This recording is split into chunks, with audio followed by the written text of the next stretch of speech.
ఈనాడు ఒక చక్కటి వార్తను ప్రొజెక్ట్ చేసింది. ప్రభుత్వం ఈ దిశగా అడుగులు వేయాల్సిన అవసరం ఉంది. బడ్జెట్ పెట్టబోయేటటువంటి మన పయ్యావుల కేసు గారు ఇది చేస్తే తప్పేం లేదు. టోటల్గా ఒక కొన్ని భవనాలు ఏవైతే చిన్నపాటి అమౌంట్తో పని అయిపోతుందో, ఒక 90 కోట్ల రూపాయలు ఖర్చు పెడితే 20కి పైగా భవనాలు ప్రాజెక్టులు అందుబాటులోకి తేవచ్చు అంటూ ఒక చక్కటి డీటెయిల్డ్ స్టోరీని ప్రొజెక్ట్ చేసింది. ఏదైతే ఈనాడు చూపించినటువంటి ఇవన్నీ కూడా అండర్ కన్స్ట్రక్షన్లో ఉన్నాయి.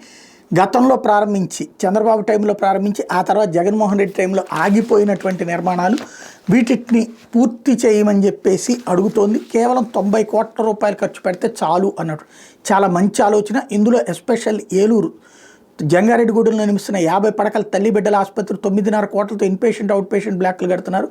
ఓ భవనం పూర్తయితే 60% నిర్మించారు. 2024 నవంబర్కి పూర్తి చేయాల్సి ఉంది.